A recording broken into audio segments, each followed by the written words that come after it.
Hello and welcome to a brand new episode of A Coffee with Chris, the social media show that helps you create impact. As always, brought to you in association with our charity partners, Big C, who help local people affected by cancer, and Blue Bear Coffee. These guys are the coffee for your business, and then by buying their coffee, they will help children that have sadly experienced human trafficking. Today, as always, I'm sipping on their coffee. I'm into their East Timor blend at the moment, which you can buy online. You can subscribe to it monthly, or you can just pop into their Norwich-based Tombland store.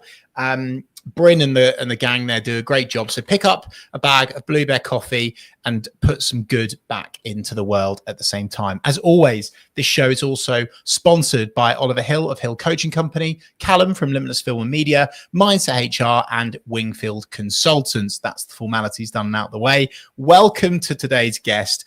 I'm really hyped that he's joined us for a half an hour or so. It's the Business Development Manager at Barnham Broom, Chris Leek. For those of you that don't know Chris Leek, well, you need to know because he is a guy locally you need to know. Barnham Broom is a luxury countryside resort near Norwich, offering stylish accommodation, 2 golf courses, a relaxing spa, fine dining, a versatile event space, and weddings, conferences, and corporate experiences. It's the place to be. Chris, welcome to A Coffee with Chris. That sounds weird because I'm using the same name. I've just clocked that. Let's kick off with this question. Why do you do LinkedIn and what do you get out of it? Sorry, mate, you stopped there for a moment. Go on. No worries. I was just going to say, why do you do LinkedIn and what do you get out of it? So why do I do LinkedIn? I mean, LinkedIn is such a powerful tool. I found it I think everyone is, and society's general is so fixated on social media. It's such a powerful part of our society nowadays. But LinkedIn is that social media with a context, which is the way I look at it. And it's very much a place where you can, create professional connections with people that you don't necessarily get in the same room with, share industry knowledge, understand a little bit more about different industries that you're not necessarily in. You can see different thought leading, thought challenging perspectives from other people that unless you're picking up the phone and speak to them or emailing them, you don't necessarily hear. And find, I mean, you can be nosy on it. You can go and if you want to go and speak to someone in a business, you can literally go onto their business and find their job title and find out who they are and then connect with them. Great start, mate. Totally with you. And with regards to your role in business development, what's the why behind that, right? Because let's not beat around the bush. We're all in this to do business, right? Not just to spy and pry and learn more and be inspired. We want to do business with people, right? So I'd love to kind of understand a bit more about why you've lent on LinkedIn within your role, because so many people see it as a nice to do rather than leading with LinkedIn. So, yeah, and I suppose all sales, business development people are judged by their results. Much like, and we said we'd not speak about football, but much like a certain football team is judged by the results of the weekend. But those results don't happen unless there is the bit before that. Now, the LinkedIn is the bit that I see as very much my training center. That is where I'm creating those relationships. I'm building that trust in the market, so to speak. And the reason why I use it so much is to have a certain amount of authenticity. So before someone meets me, they already know something about me, or they get an idea of the person that I am. Because the sale, fundamentally, that transaction, so to speak, only happens because you're a trustworthy person. How you build trust with people you don't know is by actually being quite open, being exposed and saying, like, this is who I am. I'm putting it on LinkedIn because it's a social media with a context. I'd love to have a chat with you if you're open to it. I love that, Chris. One of the reasons I think that you do particularly well on LinkedIn is that you are likable. You're a nice bloke, right? And you're portraying that to the world, to the professional world. And some people will see that as maybe wishy-washy or fluffy or guff. But the way in which you do it is impactful. And it's that know, like, trust, right? And I find on social media, everyone does the know bit.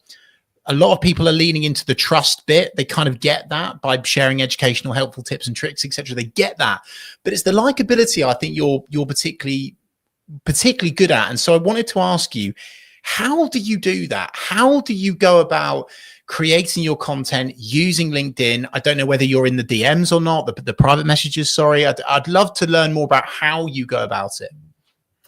Yeah, so I think for me, it's about being true to yourself, because there is nothing worse than having, and I kind of always use the analogy of dating and relationships alongside business. I don't, it's how I kind of process it, is you don't really want someone to kind of pretend to be something they're not.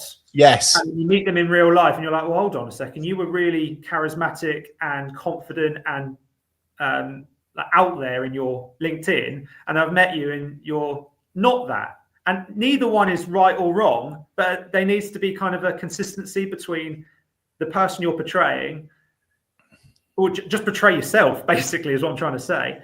I mean, I very much have the mantra of putting good into the world and good will happen to you. That's what I try to do. I'm incredibly charitable in my world.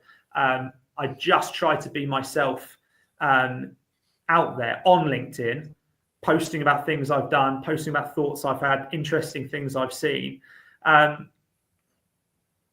so people then kind of see that and go, okay, well, Chris likes hockey. Oh, Chris likes golf. Or, oh, Chris posted about his vegetable garden. Actually, I do my own vegetable garden. So actually, I can have a chat. Next time I see him, I'm going to mention, oh, I saw that post you did about your strawberries in your garden. I'm growing strawberries at the moment. What do you do to, you know, all that kind of stuff? And I think if you share enough about yourself in an appropriate manner, more things you'll realize that there are more connections with more people. You know, I've had conversations with all layers of businesses, right the way from founder CEOs and managing directors, right the way through to executives in different levels of the business. And they're all people. They all have their own interests. And one of your interests is likely to be similar to one of theirs. And if it's not, you can talk about it anyway. It's so refreshing to hear that, Chris, because so many people in sales, biz dev, that world, and it's their specific, I mean, we were all in it, right? But it's their specific role. It would be so easy for someone like yourself to just go on LinkedIn and plug and promote and advertise, and it's really it's too salesy, it's a little bit icky, right? And there's an art form to it. And so I'd love you to share with our audience, Chris, how did you get started, and what starting steps would you recommend to people in biz dev that want to obviously create more leads, create more income for their brand, for their business, for themselves, but to also get more out of the platform for themselves as individuals as well? What would you recommend? So yeah, I mean, how did I start? I mean, I've had a Facebook and Instagram since they've kind of been around in the UK, I guess. LinkedIn, I actually can't remember when I created my LinkedIn, but I kind of came back to it when I had so I was a teacher for the first part of my career, and then came into a more commercial setting since. And I came back to it because of the context in which I was going to be working with. And yeah, just started posting stuff on there with having spoken to a few people, yourself included, Chris, just understanding like, what do I even do on here? Like, I don't really know. And just started putting something. I saw something over the weekend, post it on a Monday and go, oh, this was interesting for me. I thought this, and this. Post, done. No real editing, no real over thought into it, let's say. And consistently building that. I think doing that consistently over a period of time, you then, like I was saying, you're building this story about who you are, what you're doing, what your values, what your vision is, different bits like that. And all I want to do is put that out there so that if someone interacts with it, they kind of get a small storyline of me. And then they might look back at my profile, they might look at previous posts, they may then get more posts, because we know how the algorithms work. Once you engage with one person, you see a lot more of their stuff. It's that kind of conscious bias that's actually real. So, I mean, yeah, some advice on posting. I mean, setting up your LinkedIn profile, just pick a nice profile photo and make sure it's shared with people that you're not connected with. I know that there are definitely, this isn't a rule like for everyone, because there are certain levels and people that don't necessarily want to be connected with. But if you're wanting to be connected with, have a profile photo of your face and be smiling and be, you know, or try and be yourself in it. Yeah. Have your info filled out, just, you know, really clearly saying who you are, what you do, anything like that. And finally, I think for me, it's, and we've spoken about this before, Chris, it's about consistency. You don't have to post every day of the week. I don't think you need to feel a pressure. Now, I'll talk about my kind of posting strategy in a moment, but you don't have to feel like you have to post every day or you have to get something out there, put something into the ether. Just posting once a week and you're beating, I mean, I don't know what the numbers are, but you're beating majority of the people on LinkedIn. Yeah, true. On LinkedIn. Just post something once a week. And we said about like, try to not be too salesy, give people that ick. So when I post about something, and I'll be really, really like blunt with this, something that I'm selling at that point, strategically at that part of the year, I'm looking to pitch this thing to prospects. How do I do that? Is it just, and this is where I guess the sales training comes in, where do I just list the benefits and what you can get from what I'm selling at that point? Or do you try and tell a story? Do you try and ask questions? Do you try to find out, and you're not really in a dialogue too much unless you're in the comments or DMs, but how do you question someone's thought process? You know, because with various different things, people have preconceived ideas of what they want. And any sales coach will tell you that actually it's not necessarily what they want, it's what you tell them that they might want, and how you can talk to them about, but is this really what it is? Or is there another option that you might think about?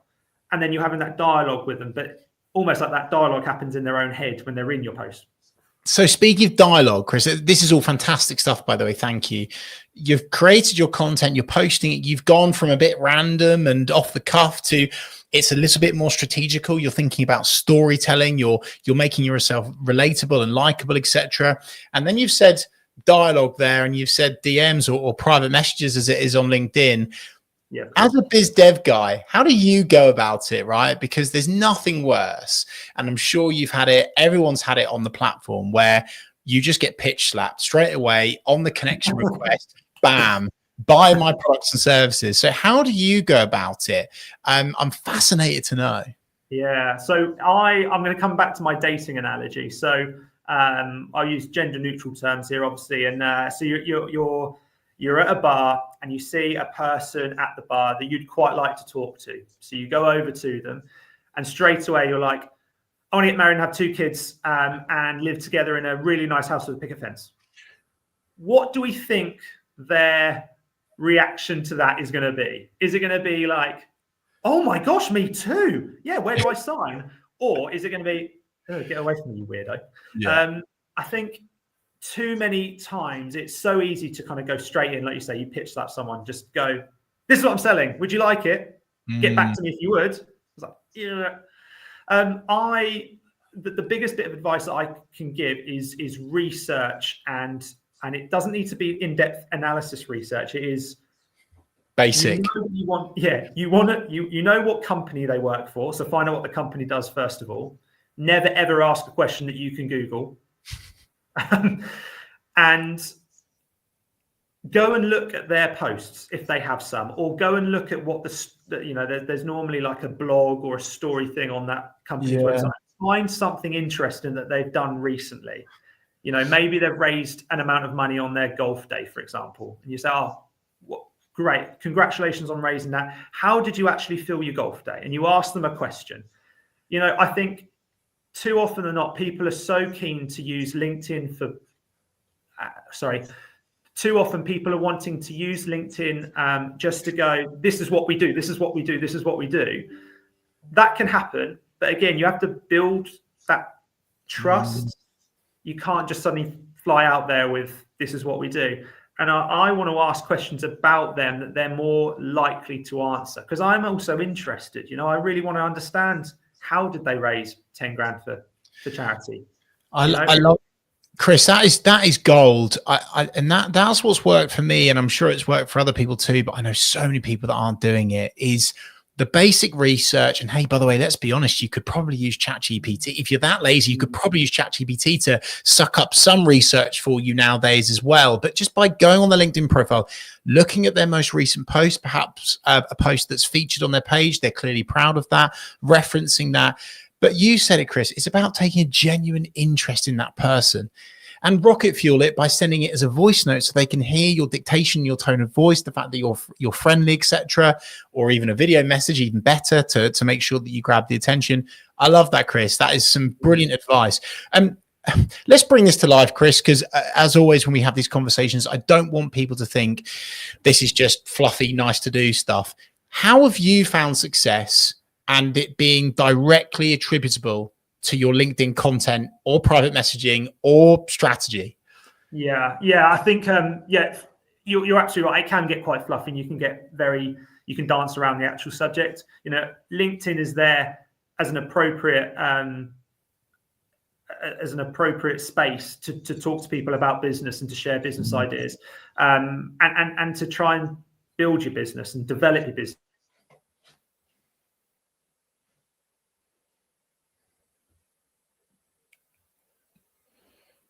Sorry, lost you there. A lot of people will have seen my Christmas post that I've been pretty consistent with on a Wednesday since basically spring. So Christmas in the hospitality industry is a massive part of the year, as everyone knows. So one of my big things is obviously making sure that people are aware that, you know, Barnham Broom does Christmas parties and looking to promote those. Now, consistency for me has been key to this, really, really key, because you're not going to post once about a subject and then you're going to get, 10 brand new leads from it. It's unlikely. But consistently posting about it, getting in front of people before your competition do, or putting yourself in front of your potential market, just gets them to think about it. It sparks an interest.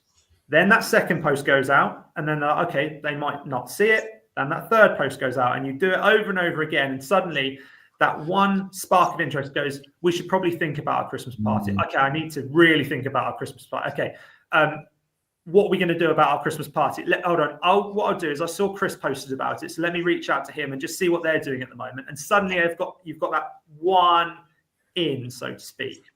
And so, yeah, specifically, I mean, I've had, obviously I won't name business names, but I've had a business that I spent time with recently, actually. I attended, they invited me to one of their anniversary parties more recently. And so the reason why I'm connected with that business is because their office manager that I connected with maybe 6 months, a year ago, saw one of my posts, reached out, quoting the post. So it's not even nice. Yes, it was quite nice. I was like, that's I can actually see where that's come from. So quoting that post, going, saw this, Chris. We're looking right now. Can we have a chat? And I was like, that's, and that doesn't happen normally. Admittedly, this is the one example which makes me sound amazing, but it was that real moment where I went, okay, all of those posts were worth it because I've got this one person that's genuinely looked at a post, gone, that could be for me, and I trust Chris enough to reach out to him. Do you know what? That is a perfect case study of why it's worth your time and why people should take LinkedIn and other social media sites seriously, Chris. One of the things that we always talk about with our work, consultancy, coaching, as well as management, is working by almost like a monthly focus points document, if you like, right? So what do you need to start talking about, for example, now to make sure that you're selling more of it in December, in January, in February, and try to forecast forwards, because the mistake that everyone makes on social media, especially LinkedIn, is too last minute. So someone will roll, Chris, they will post about Christmas parties at Barnham Broom halfway through November. and by then it's too late because people have already booked it, right? So you have to get those touch points on average before they make that purchasing decision, right? So I think that is absolute gold. So thank you for sharing that, Chris. Away from the gold, I'm going to give you an opportunity to maybe rant here a little bit. I'd love to learn from you. What are the mistakes that you see the biz dev crew make on social media? What are the things that you see on LinkedIn and they give you the ick? So, I mean, we've kind of alluded to it already. So just pitching benefits, just saying, this is what it is. These are the benefits you get. Contact me. Thanks. You've advertised to me. I think one of the things which I'm seeing more frequently, and we spoke about this off air, is the AI generated content. Now there is a place for it, and I completely get it. For the record, I don't generate anything other than photos occasionally that I don't have, like a 𝗖𝗵𝗁𝗲𝗲 train at Barnham Broom as the last stop. You know, I don't have that. That was created on AI, if anyone was wondering. But AI generated posts, which are, I mean, they're literally signposting, I didn't post this, something else did. I mean, I literally left a mate of mine who runs a local business a voice note the other day, and I just said, mate, you've really got to look at your posting because you've got your double hyphens in there. Now, you can obviously train AI to talk like you. You know, you can do it. It's absolutely fine. You put loads of stuff in, it learns, and it can then create posts. And there is a place for that, and I appreciate people have got busy schedules. But just edit and refine your posts. If you want something to, like, you know, do some, I mean, try and be creative yourself. But if you're struggling, and I appreciate lots of people kind of have that first step of, it's like starting that essay. It's like, how do I start? And actually, ChatGPT can be a great enabler for that. It's like, write me a monthly LinkedIn post schedule for the year. And it's like, great, cool, perfect. Does that like that. But just edit your posts.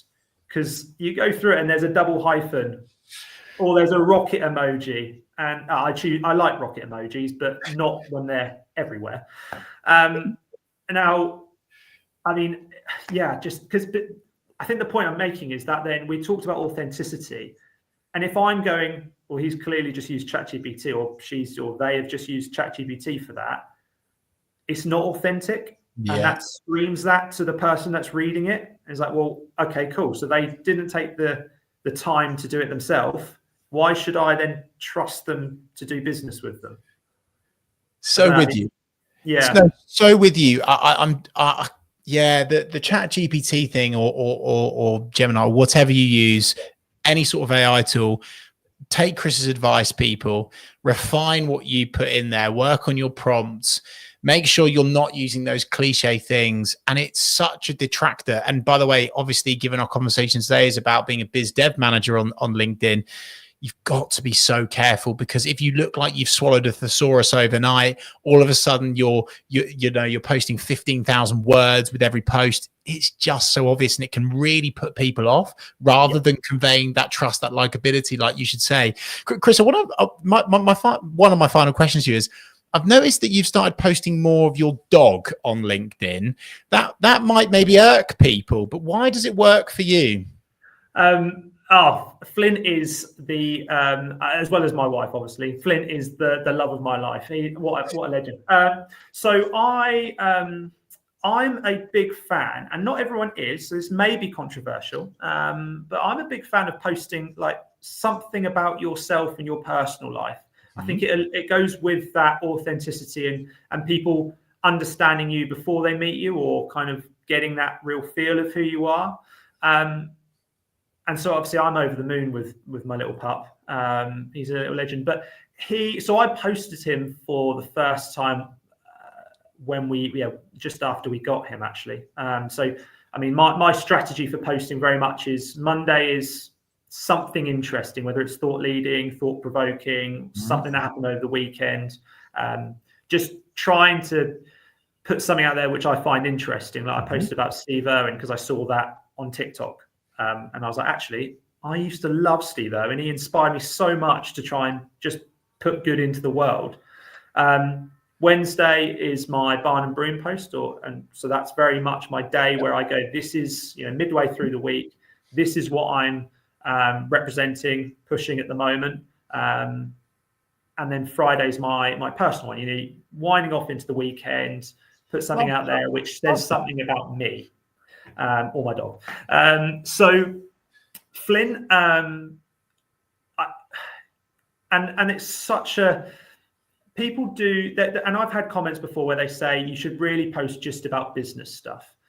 And as much as, you know, there is an appropriateness to posting on LinkedIn, and I think when you look at how LinkedIn will develop over the next few years, I think it's going to be about how people manage the appropriateness of personal posts, because they perform so well. I mean, Flint has flown more. Flint Fridays is a thing. So, and it is the cliche. You post a photo of your wedding, or you post a photo of your dog, and it does well. But it's got to the point now that when I was at the 𝗖𝗵𝗿𝗶𝘀 exhibition a couple of weeks back, and I walking around, you know, saying hi to lots of people, having lots of coffee, and people come up to me and go, "You haven't posted about Flint in a while." And I'm like, no, should I? I was like, yeah, we love photos of, I mean, obviously he's changing massively at the moment, being only 5 months old, but people are really keen to know about stuff like that. And obviously people love puppies and they're very cute and all that kind of thing. But what I'm doing there is I'm sharing something about my life. So he takes up a hell of a lot of my life. I'm sharing that with everyone. And people are engaging with it. People are understanding me. People are then, it's a talking point. So there's a reason why people then go, "Chris, how's Flint getting on? Has he done this? Yeah. Has he done that? What are you doing at the moment with him?" And it's just, it's taking that LinkedIn world and bringing it into the real world where someone can have a conversation with you. I think you've perfectly made clear there, Chris, that the exact reason why you should post personal stories on LinkedIn as well, right? Of course, there's like a way in which you do that impactfully and effectively, but essentially, like Flint, the dog, has become a lead magnet for you, right? Because people are interested, they're creating conversations with you, like, because the dog is what draws them in. Then you can talk about how you help people through Barnham Broom, right? Chris, I do want to give you the opportunity to plug and promote to finish. Where can people do business with you, my friend? My private messages on so I think, look, I'm on LinkedIn. I mean, I think I am always open to conversations, and I think if someone wants to get in touch with me, yeah, find me on LinkedIn, or my email's listed obviously in subject. That you can easily, there's lots of signposting to get in touch with me. There's my mobile number on there, my email and stuff. Just reach out, because you don't know enough people in this world. The more people you know, the more things you learn, the more doors that open. And for me, I just love connection and conversation. Chris, thank you so much for jumping on here today and sharing all of that wisdom and some strategy as well. Thank you so much, sir. Appreciate it, mate. Thanks for having me on. And thank you so much to everyone watching live, watching back, listening back. Really appreciate your thoughts, feelings, and feedback. Hey, why not give this a like on YouTube if you found it beneficial? Rate it 5 stars on Spotify, iTunes, SoundCloud, etc., etc. Maybe ask Chris a question about how he uses LinkedIn in the comments. I'm sure he'll get back to you because he likes creating conversations. Thank you once again for tuning in to Coffee with Chris, and I'll see you this time next week for another one.